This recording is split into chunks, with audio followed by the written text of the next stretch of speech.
खिलाफ पुराना वाला है तो भारत की लड़ाई तो लाइव है बहुत मजबूती के साथ जी। क्या गाड़ गया है? आगे बढ़ रही स्किन है। भैया स्किन कर दो। आवड़ा आवड़ा बोले आप सभी देशवासियों की तपस्या, आपके त्याग की वजह से भारत अब तक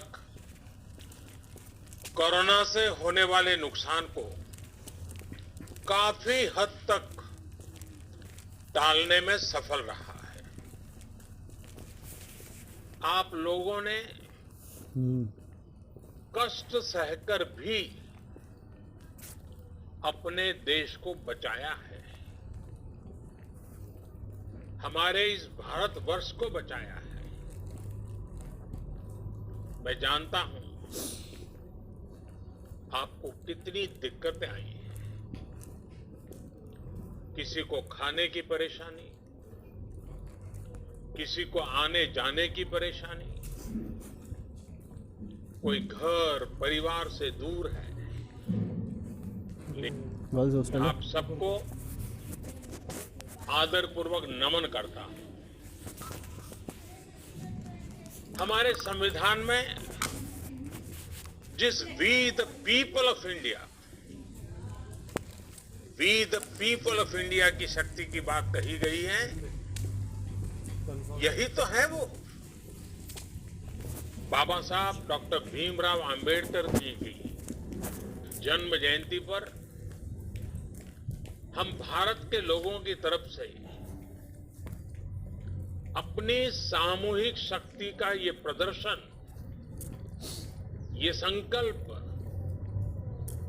बाबा साहब को सच्ची श्रद्धांजलि है। बाबा साहब का जीवन हमें हर चुनौती को अपनी संकल्प शक्ति और परिश्रम के बलबूते पर पार करने की निरंतर प्रेरणा देता है। मैं सभी देशवासियों की तरफ से बाबा अलग अलग त्योहारों का भी समय है। आवाज कम है वैसे भी भारत तो उत्सवों से भरा रहता है, उत्सवों से हरा रहता है, उत्सवों के बीच खिलखिलाता रहता है। बैसाखी, पोहेला बैशाख, पुथांडू, बोहाग बिहू, विशु के साथ अनेक राज्यों में नए वर्ष की शुरुआत हुई है। लॉकडाउन के इन बंधनों के बीच मैं देश के लोग जिस तरह नियमों का पालन कर रहे हैं, जितने संयम से अपने घरों में रहकर त्योहार देखता जा रहा हूँ, बड़ी सादगीपूर्ण तरीके से मना रहे हैं, ये सारी बातें बहुत ही प्रेरक हैं, बहुत ही प्रशंसनीय है। मैं नए वर्ष पर आपके परिवारजन के उत्तम स्वास्थ्य की मंगल कामना करता हूं। साथियों, आज पूरे विश्व में कोरोना वैश्विक महामारी की जो स्थिति है, हम सब उसे भलीभांति परिचित हैं। अन्य देशों के मुकाबले भारत ने कैसे अपने यहां संक्रमण को रोकने के प्रयास किए, आप इसके सहभागी भी रहे हैं और साक्षी भी। जब हमारे यहां कोरोना का एक भी केस नहीं था, उससे पहले ही भारत ने कोरोना प्रभावित देशों से आने वाली यात्रियों की एयरपोर्ट पर स्क्रीनिंग शुरू कर दी थी। कोरोना के मरीज मॉल हो, थिएटर हो, क्लब हो, जिम हो, बंद करिए जा चुके थे। साथियों, जब हमारे यहाँ कोरोना के सिर्फ 550 केस थे, तभी भारत ने 21 दिन के संपूर्ण लॉकडाउन का एक बहुत बड़ा कदम उठा लिया था। भारत ने समस्या बढ़ने का इंतजार नहीं किया, बल्कि जैसे ही समस्या दिखी,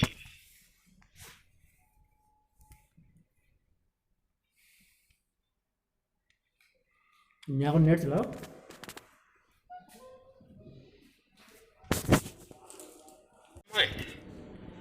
रोकने का भरसक प्रयास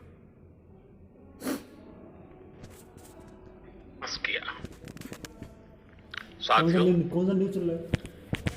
वैसे एक ऐसा संकट है जिसमें किसी भी देश के साथ तुलना करना उचित नहीं है, लेकिन फिर भी कुछ सच्चाइयों को हम नकार नहीं सकते हैं। ये भी एक सच्चाई है कि अगर दुनिया के बड़े बड़े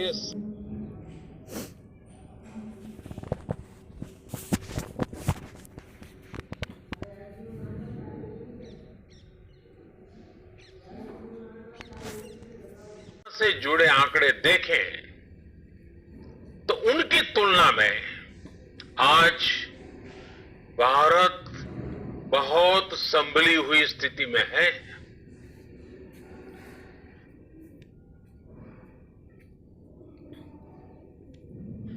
महीना डेढ़ महीना पहले कई देश कोरोना संक्रमण के मामले में एक प्रकार से भारत के बराबर खड़े थे। आज उन देशों में भारत की तुलना में कोरोना के केसेस 25 से 30 गुना ज्यादा बढ़ गए हैं। उन देशों में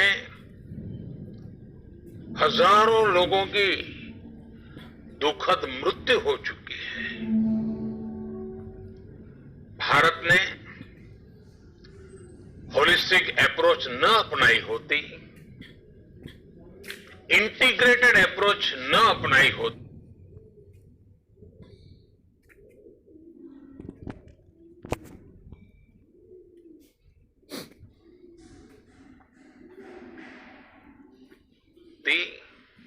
समय पर तेज फैसले न लिए होते तो आज भारत की स्थिति क्या होती, इसकी कल्पना करते ही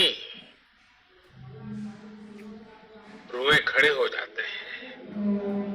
लेकिन बीते दिनों के अनुभवों से ये साफ है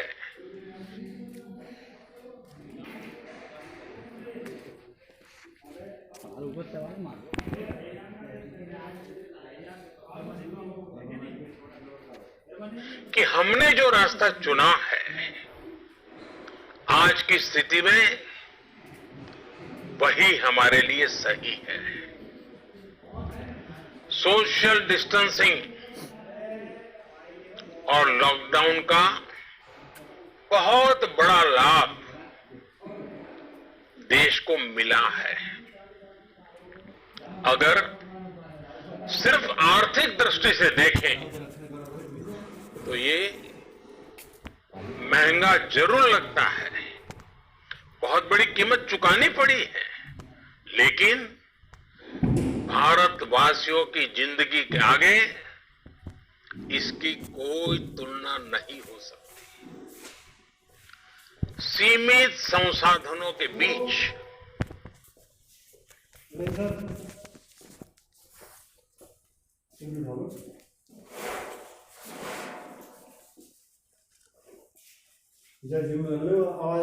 भारत जिस मार्ग पर चला है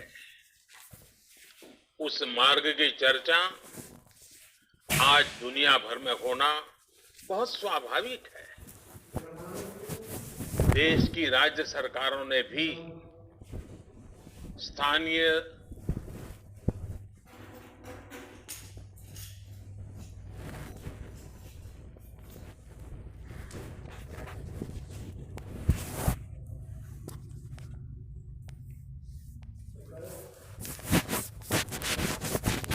स्वराज संस्थाओं की इकाइयों ने भी इसमें बहुत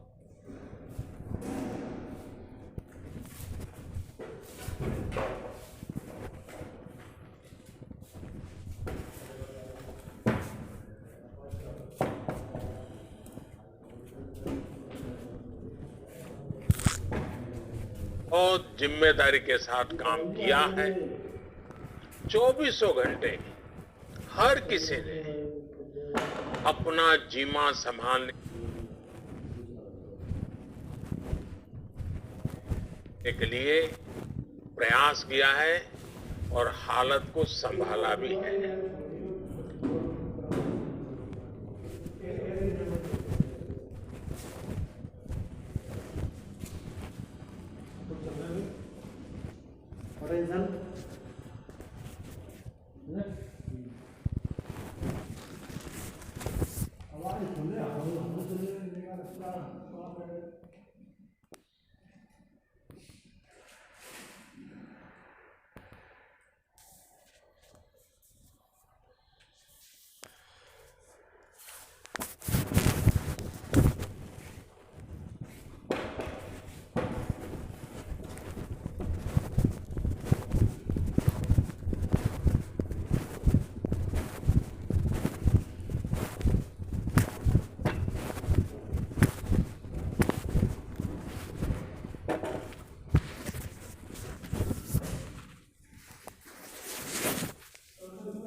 दुनिया मान रही है। केंद्र और राज्य सरकारें, स्थानीय निकाय, हर सरकारी संस्थान, सामाजिक संस्थाएं कैसे एकजुट होकर बेहतर काम कर सकते हैं, ये उदाहरण भी भारत ने दुनिया के सामने रखा। इसरो, डीआरडीओ, फौज से लेकर किसानों और श्रमिकों तक सभी एक संकल्प के साथ कैसे काम कर सकते हैं, ये भारत ने दिखाया है। 2 गज की दूरी और मास्क है जरूरी, उस पर फोकस करने वालों में भी भारत अग्रणी देशों में रहा। भाइयों और बहनों, आज इन्हीं सब प्रयासों का परिणाम है कि भारत में कोरोना से होने वाली मृत्यु की दर कम है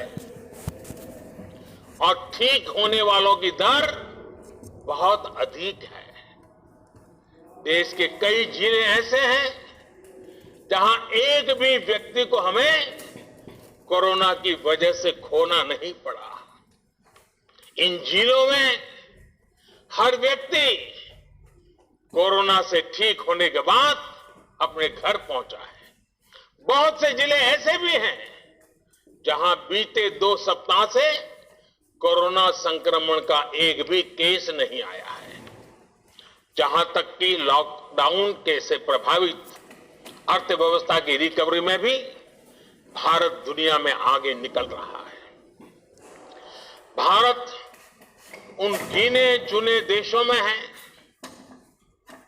जिस मुश्किल के बावजूद दुनिया के 150 से ज्यादा देशों में जरूरी दवाएं और जरूरी मेडिकल सहायता पहुंचाई। पैरासीटामोल हो, हाइड्रोक्सी क्लोरोक्विन हो, टेस्टिंग से जुड़ा सामान हो, भारत ने दूसरे देश के लोगों को भी बचाने की हर संभव कोशिश की। आज जब हम अपनी वैक्सीन बना ली है, तब भी भारत की तरफ दुनिया आशा और उम्मीद की नजरों से देख रही है। हमारा टीकाकरण अभियान जैसे जैसे आगे बढ़ेगा, दुनिया के अनेक देशों को हमारे अनुभव का लाभ मिलेगा। भारत की वैक्सीन, हमारी उत्पादन क्षमता पूरी मानवता के हित में काम आए, ये हमारी प्रतिबद्धता है। भाइयों और बहनों, ये टीकाकरण अभियान अभी लंबा चलेगा। हमें जन जन के जीवन को बचाने में योगदान देने का मौका मिला है और इसलिए इस अभियान से जुड़ी प्रक्रिया को, उस प्रक्रिया का हिस्सा बनने के लिए भी देश में वॉलेंटियर आगे आ रहे हैं। मैं उनका स्वागत करता हूं और भी अधिक वॉलेंटियर्स को मैं अपना समय इस सेवा कार्य में जोड़ने के लिए जरूर आग्रह करूंगा। हां, जैसा मैंने पहले कहा, मास्क, 2 गज की दूरी और साफ सफाई ये टीके के दौरान भी और बाद में भी जरूरी रहेंगे। टीका लग गया तो उसका अर्थ ये नहीं कि आप कोरोना से बचाव के दूसरे तरीके छोड़ दें। अब हमें नया प्रण लेना है। दवाई भी, कड़ाई भी। दवाई भी, कड़ाई भी। आप सभी स्वस्थ रहें, इसी कामना के साथ इस टीकाकरण अभियान के लिए पूरे देश को बहुत बहुत शुभकामनाएं देता हूं। देश के वैज्ञानिकों का, रिसर्चर्स का, लैब में जुड़े हुए सब लोगों का, जिन्होंने पूरे साल एक ऋषि की तरह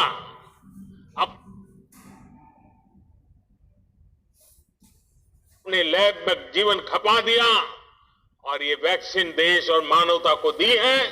मैं उनको भी विशेष रूप से अभिनंदन करता हूं, उनका आभार व्यक्त करता हूं। मेरी आप सबको बहुत बहुत शुभकामनाएं हैं। आप जल्द इसका लाभ उठाएं, आप भी स्वस्थ रहें, आपका परिवार भी स्वस्थ रहे, पूरी मानव जात इस संकट की घड़ी से बाहर निकले और स्वस्थता हम सबको प्राप्त हो।